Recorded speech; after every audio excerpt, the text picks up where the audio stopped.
જય ગિરનારી અને સ્વાગત છે એક નવા વ્લોગ વિડીયોની અંદર. અને અત્યારે અમે જઈ રહ્યા છીએ ગિરનારની એક અદ્ભુત જગ્યા એટલે મહાકાળી ખપ્પરની જગ્યાએ જઈ રહ્યા છે. અને અમારી સાથે છે અમારા મિત્ર દર્પણભાઈ. તો દર્પણભાઈ કેમ છો? બસ મજામાં. તો એમની સાથે એમના પણ મિત્રો છે એટલે ટોટલ 8 જણા અમે જઈ રહ્યા છે આજે આ નવી જગ્યાને એક્સપ્લોર કરવા માટે. તો આપણી ચેનલ ઉપર જોડેલા રહેજો, બહુ મજા આવશે. ચાલો ત્યાં જો ટ્રાફિક પણ છે કેમ કે ડિસેમ્બરનો છેલ્લો મહિનો છે આ. અને જો અમારા મિત્રો આગળ જઈ રહ્યા છે, રનિંગ કરતા પણ મિત્રો આવી રહ્યા છે.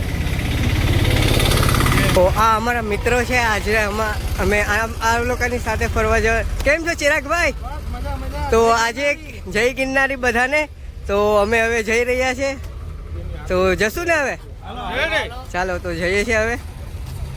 જર્ની સ્ટાર્ટ થાય છે. અહીંયા ચેકિંગ કરશે કેમ કે પ્લાસ્ટિક કે લઈ જવાની મનાય છે સખત. સામાન ચેક કરે છે. તો આપણું ચેક થઈ ગયું છે અને હવે આપણે ડાયરેક્ટ હવે જવાનું જ છે. તો અમારા મિત્રો ત્યાં પાછળ છે. તો મિત્રો ફાઇનલી આપણે જર્ની સ્ટાર્ટ થઈ ગઈ છે અને આપણે હવે ગિરનારને ચડવાનું છે.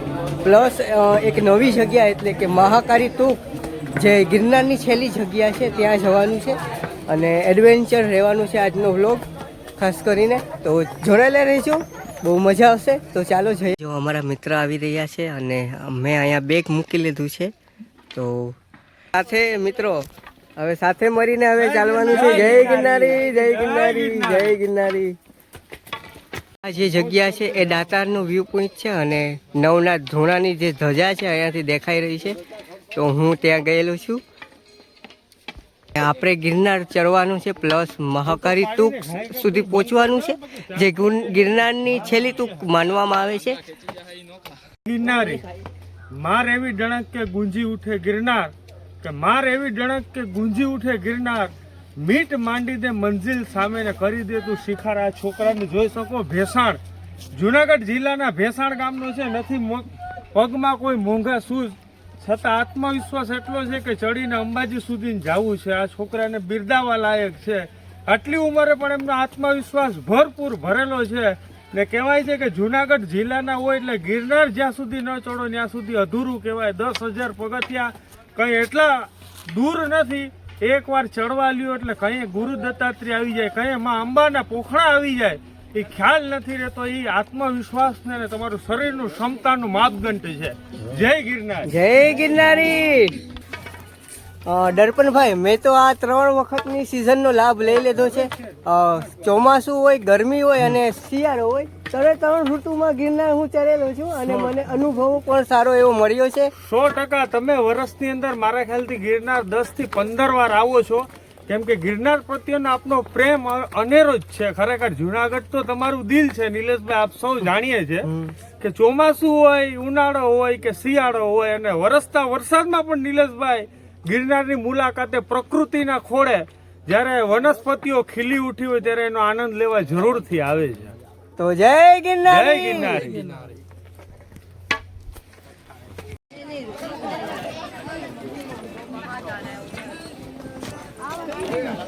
અંબાજીનો જે ગેટ છે ને અહીંયા આવી ગયો છે. અંબાજીનો ગેટ.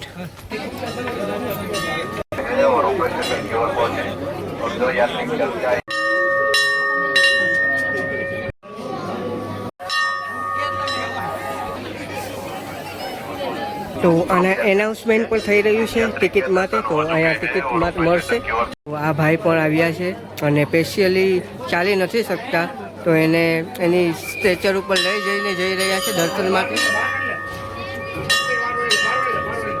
સરસ મજાના એવા મા અંબાના દર્શન કર્યા અને હેલીપેડ નામની જગ્યા છે ત્યાં છું અને અહીંયાથી દાતારનો વ્યૂ પણ તમને બતાવીશ કે દાતારનો વ્યૂ પોઈન્ટ અહીંયા દોરેલું જ છે. તો અહીંયાથી દાતારનો વ્યૂ પોઈન્ટ તમે જોઈ શકો છો છે. અહીંયા છે ગુરુ શિખર અને ત્યારબાદ આવે છે ગુરુદત્ત શિખર. તો મિત્રો આપણે જવાનું છે મહાકાળી ટૂંક જે સૌથી છેલ્લી ટૂંક માનવામાં આવે છે તે ટૂંક તરફ આપણે જવાનું છે. અને અમારા મિત્રો અહીંયા નાસ્તા પાણી કરી રહ્યા છે. ફાઇનલી જગ્યા આવી ગઈ છે. હવે તો મિત્રો હવે અમને છે ને અહીંયાથી નીચે ઉતરવાનું છે અને નીચેથી એ જગ્યા ઉપર જવાનું છે. તો આપણા વિડીયોમાં જોડાયેલા રહેજો. તો ચાલો આપણે નીચે ઉતરી જઈએ. આપણા મિત્રો ત્યાં જ છે. આ છે જગ્યા કમંડન કુંડ અને અહીંયા તમને પ્રસાદ પણ આપે છે અને આ જગ્યા ઉપરથી તમારે આ નીચેથી ઉતરવાનું છે. તમારથી આવ્યા હવે આમ જવાનું છે આગળ. તો હવે જઈએ છીએ આ દરવાજાથી આમ કહીને. તો અમારા જો મિત્રો જઈ રહ્યા છે એની સાથે જ જવાનું છે, કેમ કે એ જગ્યા એ લોકોએ જોઈ છે એટલા માટે. રસ્તા જો આવા છે રસ્તા મિત્રો. જો અહીં લખેલું પણ છે મહાકાળી. તો ગુરુદત્તના દર્શન પણ કરી લો. ગુરુ શિખર પણ છે અને આ પાછળનો રસ્તો છે, ત્યાંથી જવાનું હોય છે. અમારા મિત્રો આગળ જઈ રહ્યા છે. જો એરાઓ આપેલા જ છે. તો અમારા મિત્રો તો આગળ જઈ રહ્યા છે. એ રીતના નિશાન છે અને જો ઓલી જગ્યા દેખાય છે ત્યાં જવાનું છે. તો અમારા મિત્ર તો અહીંયા ફોટા પાડવે છે. તો તમને આ જગ્યા કેવી લાગી? બહુ સરસ. દર્પણભાઈ, આ જગ્યા તમે કેટલી વખત આવ્યા છે અહીં સુધી? આ મહાકાળીની ટોચ કહેવાય છે, સૌથી છેલ્લી અને લાસ્ટ કહેવાય છે. જેના પગની અંદર જોર હોય એમાં કાળકાનું નામ લઈ અને ખરેખર જો નીકળી જાય તો ત્યાં સુધી પહોંચી જાય છે. આ મારું આશરે 8 થી 9 વાર હું આ જગ્યા ઉપર આવી ગયો છે. છેલ્લા 6 વર્ષથી આ જગ્યા ઉપર આવવાનું મેં ટાળી દીધું છે. એટલે હું અંબાજી સુધી આવેલો છું છેલ્લા 6 વર્ષ. એની પહેલા હું 8 થી 10 વાર મહાકાળી સુધી અમારા ભાઈ ભેગા નાના હતા ત્યારે આવતા.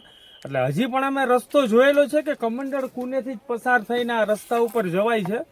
પણ આ રસ્તો જંગલ વિસ્તારમાં છે, જ્યાં તમને કોઈ પણ વ્યક્તિઓ મળે નહીં ને પ્રાણીઓનો આવવા જવાનો રસ્તો પણ આ છે. એટલે સાચવીને જવાનું, કોઈ પણ જગ્યાએ અજડાઈ ન કરવી. આ સ્ટન્ટ કરવું બહુ ભારી પડે એવી બધી જગ્યા છે. એટલે નિરાતે જવાનું. તો આનો આનંદ છે. આગળ રસ્તો તમને બતાડશું કેટલું ટફ છે, કેટલું અઘરું છે. એ આગળ તમને નિલેશભાઈ દ્વારા શૂટ કરીને બતાડશે સીન. ઓકે, તો જય ગિરનારી. જય ગિરનારી. આવી રીતે રસ્તામાંથી અમે આવ્યા હતા અને હવે આમ ચાલતા જોઈ અને જો ઓલી તોપ જે દેખાય છે ત્યાં અમારે જવાનું છે. ઝૂમ કરું છું, ત્યાં જવાનું છે અમારે. અને ત્યાં તો દૂર અમે પહોંચી ગયા છે અને અમારા મિત્રો આગળ છે. હવે નજીક આવતો જાય છે જેમ જેમ આગળ વધતા જાય છે. ચિરાગભાઈ અત્યારે જઈ રહ્યા છે. જો આમ બેસીને પણ તમારે ચાલવું પડે એવી જગ્યા છે. જો અઘરી જગ્યા આવી છે અને થોડુંક જ હવે છે. અને જો ગુરુ શિખર ને ગુરુદત્ત ને એ બધી ત્યાં છે. અને આ વ્યૂ આવીનો જો. અને અમારા જો મિત્રો બંને ન્યા છે. હવે ધીરે ધીરે આવી રહ્યા છે. બૂટનું તળિયું નીકળી ગયું એટલે ચિરાગ મોચી બનીને 2 દરજીથી સીવી નાખ્યું. હવે એને મિત્રો પણ અત્યારે મહાકાળી ટૂંકમાંથી આવ્યા છે અને દર્શન તમને કરીને કેવો આનંદ લાગો? દર્શન તો અહીંયા ભાઈ મજા જ આવે. જન્નત તો ઈ જ છે. તો કેમ કે ગિરનારીઓ અહીંયા અત્યારે પબ્લિક વધારે આવે. તો મહાકાળી ખપ્પર એવું છે કે ત્યાં કોઈ બહુ પબ્લિક નથી જાતી. તમે પણ જાઓ, મોજ કરી આવો. ઓકે, તો અમે તો જઈ રહ્યા છે. અમારા મિત્રો જય મહાકાળીમાં. જય મહાકાળીમાં. તો કેવી મજા આવી ત્યાં જઈને? લાઈફમાં એક વખત ત્યાં જવા જેવું છે. લાઈફમાં ગિરનાર આવો એટલે એક વખત અચૂક ત્યાં જવા જેવું છે. એકદમ શાંતિનો અનુભવ થશે. એને એડવેન્ચર ત્યાં તમારી પાસે 5 કલાક હશે તોય ટાઈમ ઘટશે. અમે સવારે 9 વાગ્યાના ત્યાં હતા, અત્યારે રિટર્ન થાવી 2 વાગ્યા. કે તો જય ગિરનારી. જય ગિરનારી. જય માનું પણ મંદિર છે. કાલ ભૈરવનું પણ મંદિર છે. ત્યાં દર્શન કરજો. જો ચડવાનું છે આખો પર્વત. આમાં શ્વાસ પણ ચડી શકે છે. એટલે નિરાંતથી આરામથી આવું, જેથી કરીને કોઈ તકલીફ ન થાય. જગ્યા ઉપર એરા આપેલા જ છે, તો તે જ જગ્યાએ જવું અને મિત્રો સાથે જવું. આવી રીતના નિશાન પણ આપેલા છે, તો આવી રીતે જ જવું. થોડુંક હવે રહ્યું છે. આ રસ્તેથી આગળ જઈ રહ્યા છે. તો આવી ગયું છે. તો જો આ કાલ ભૈરવનું મંદિર છે. પણ છે કાલ ભૈરવ દાદાનું મંદિર છે નાનું એવું. જગ્યાએ હવે પહોંચી ગયા છે મિત્રો. તો ગુરુ શિખર અને ગુરુદત્તની પણ ટૂંક અત્યારે કેટલી દૂર લાગે છે. થોડુંક એવું રહ્યું છે. હવે ઝાડી ઝાખરા વચ્ચે અમે જઈ રહ્યા છે. કાંટા પણ લાગી રહ્યા છે. તો પહોંચી ગયા છે મહાકાળીની ગુફાની અંદર. દર્શન કરીશું. આ જગ્યાએ પૂગો છે અને બહુ કઠિન જગ્યા છે. તમારા મનની અંદર આસ્થા હોય ને તો તમે આ જગ્યા ઉપર પહોંચી શકો છો.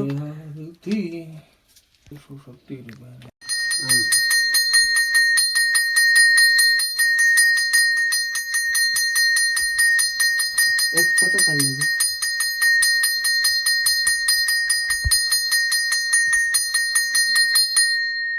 હવે થોડુંક જ ચડવાનું છે. જે મહાકાળી માનું થાપા છે તે જગ્યાએ જવાનું છે.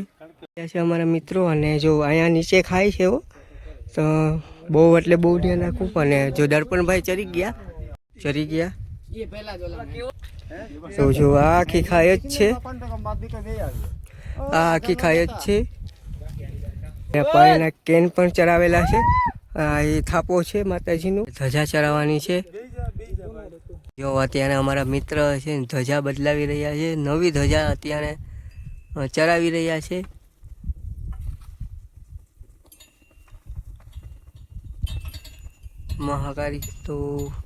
મહાકાળી માની ધજા અત્યારે ચડાવી રહ્યા છે.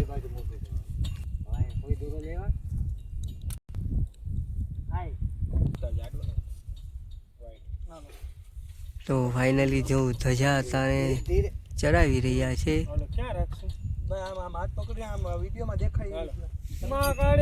માત કી જય.